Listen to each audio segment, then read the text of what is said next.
বাংলাদেশ হেরে গেছে Kim Jong উনের কোরিয়ার কাছে। কিম জং উনের মতোই খালি অ্যাটাক আর অ্যাটাক করেই খেলছে তার দেশের মেয়েরা।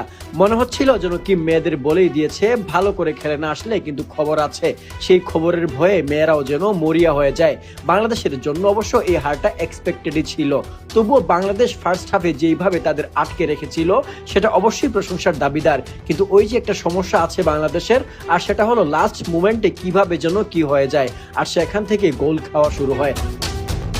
গত ম্যাচে চায়নার সাথেও বাংলাদেশ এইরকম ফার্স্ট হাফের একদম শেষ দিকে 2 গোল খেয়েছিল, আজকেও তাই।